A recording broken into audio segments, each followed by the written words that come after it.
In terms of fertilizer, less than half of the Miracle Whip. Oh my gosh, I'm having a day. Hello and welcome to Peggy's Tropical Garden, coming to you from the Florida Keys with care tips for the Monstera Deliciosa. Hi, I'm Peggy. Thanks for stopping by. I hope you and yours are well. The Monstera Deliciosa is one of my top 5 favorite plants. There's always going to be a place for a Monstera Deliciosa in my house. A few things that I really like about this plant, other than just the looks of it, is it's readily available. I know in some places they're easier to find than others, but even if you can't find them in your local area, you can order one online, relatively inexpensive. This one, my big one, that I can't even get the whole thing, it's kind of heavy here, but my large one, it has grown quite a bit, but I actually found this plant in Home Depot for $14.98. So they are readily available in big box stores. I know they've been in pretty much all of the big box stores. So gotta love that. I feel like anyone who enjoys plants should have a Monstera Deliciosa. I know I get on this plant bandwagon just like with my bromeliads, and I want everyone to have one. If I really enjoy a plant, I want to share it. I want you to go out and grab one. I'm trying to convert both of my sisters right now, and if they don't go out and buy a Monstera Deliciosa, I'm going to have to go and get one for them. So let's talk about this plant and why I love it so very much. Chances are, if you have paid plants any attention, you've seen a Monstera Deliciosa. They've been popular for quite some time. And if you've seen them, you probably recognize them from these big leaves with the fenestrations. Okay, those leaves get me every time. I have 2 of these, and every time I go in the store and I see a big leaf with fenestrations on a Monstera, I want to buy that too. I'm exercising self-control.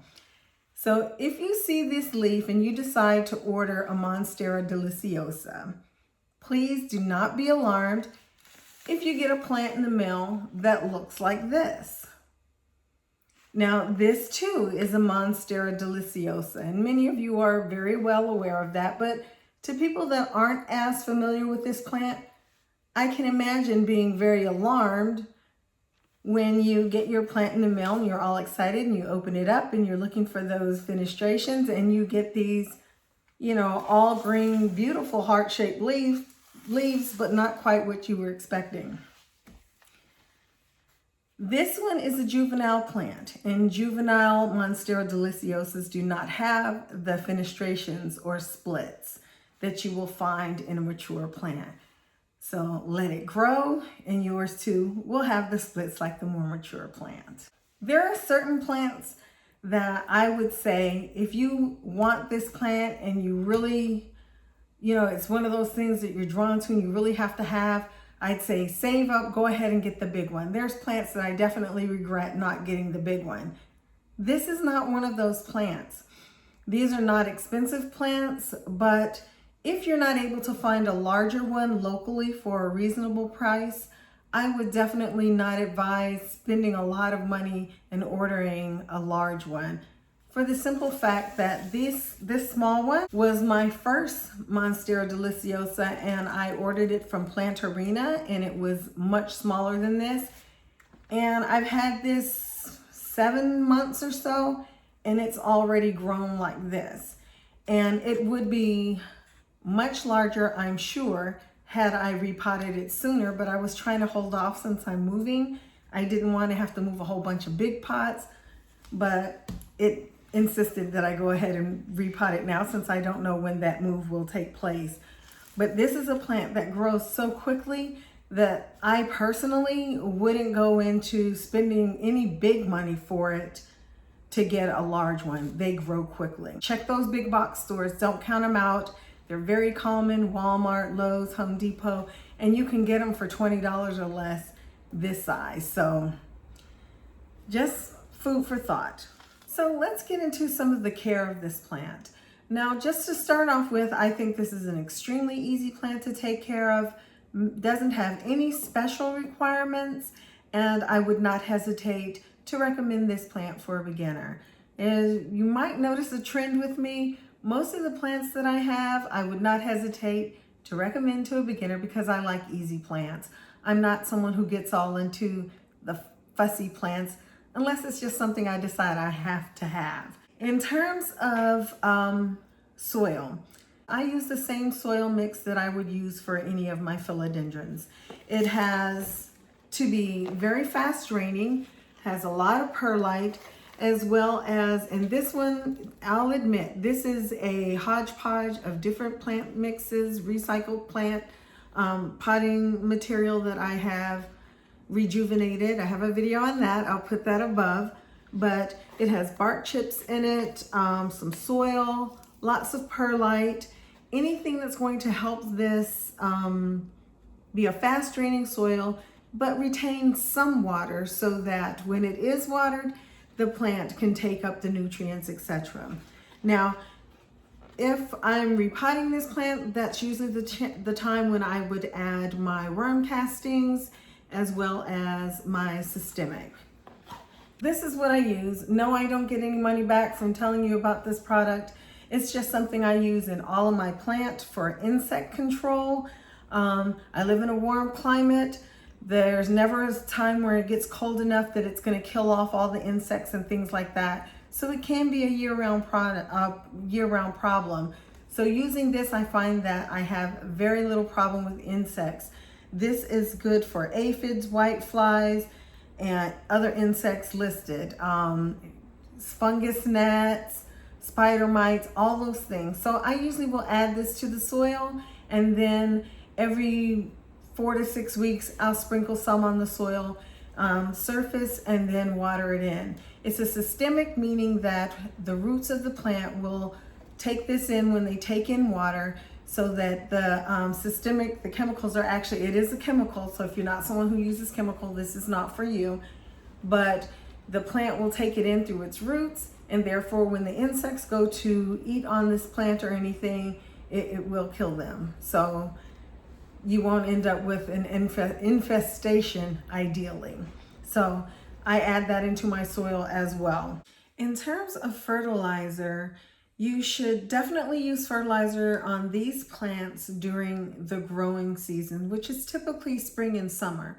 Good rule of thumb, if your plant is still showing growth, then it's the growing season. A lot of people will say during spring and summer and things like that, but it depends on your climate. Like where I live, we don't really get a cold season, so my plants typically grow year round. So I fertilize my plants anytime I see that they're continuing to grow. I use Miracle Grow. Yes, Miracle Grow, the granules. And this is the box of what I use, and I fertilize every time I water, and that's not what the instructions tell me to do. But I believe in I got into it when I was doing succulents. They say water weekly.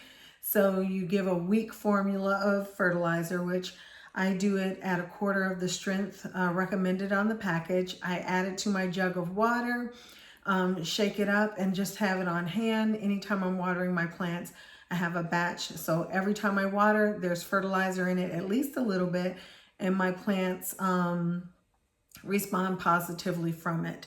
And I also will use, yes, this is a recycled orange juice container, but I have worm castings in here. That's something that I just recently picked up on. I'll mix that in the soil sometimes, or put it on the top of the soil. And I forgot to do it on this Monstera when I repotted it earlier today, but I'm going to do that as well.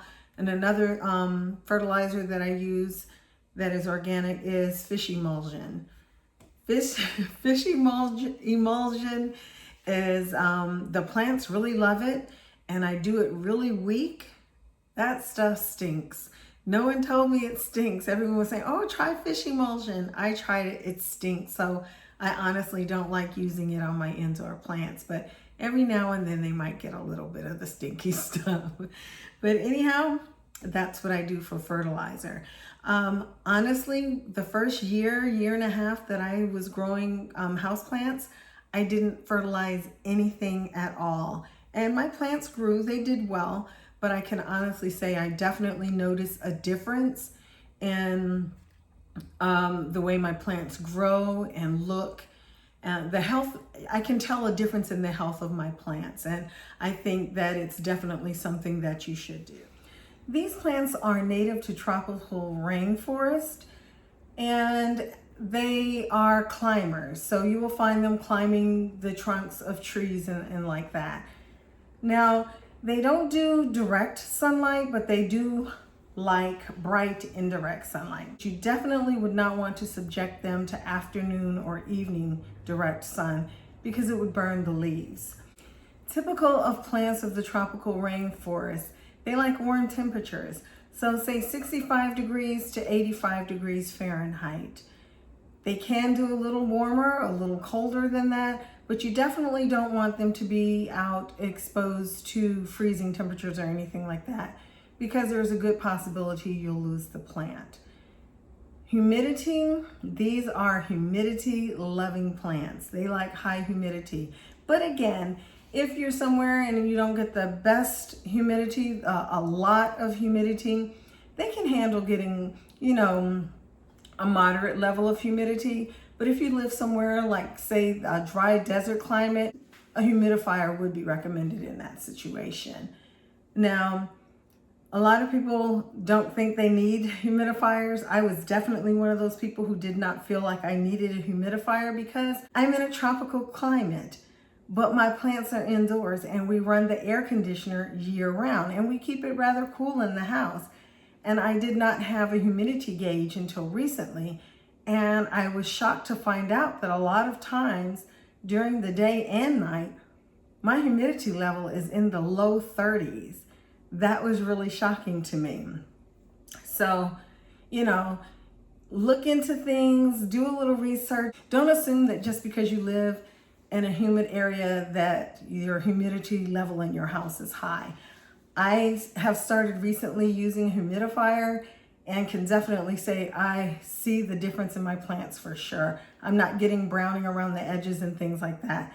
This is a very forgiving plant in terms of light, humidity, all of that, which is what I love about it. It's not a fussy plant at all. Very easy to get along with. For propagation, the easiest way to propagate these plants is by cutting. Make sure you get a node cut. I would say cut an inch or so below the node. This, I don't even know if I can show you a node close up. Just in case, I know most of you know what nodes are, but if you're someone new, when you hear people talking about nodes, it's these little bumpy things that stick out on your plants. And I know sometimes you guys probably feel like I'm not acting like you don't know.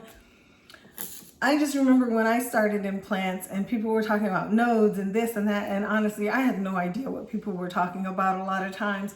And that's why I tend to point out things that you may feel like are kind of obvious. So definitely not trying to insult anyone's intelligence, but I am trying to help those who may not know.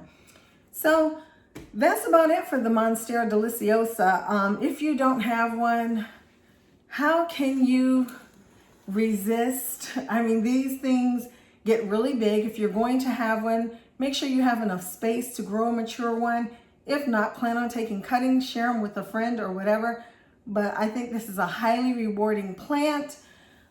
They grow quickly. It's nice watching them grow. I have really enjoyed watching this juvenile plant as it has grown. Very easy to get along with, very forgiving, and just a very attractive plant. So I hope you enjoyed this video. Thank you so much for joining me today. Take care, stay well, and I hope to see you next time. Bye-bye.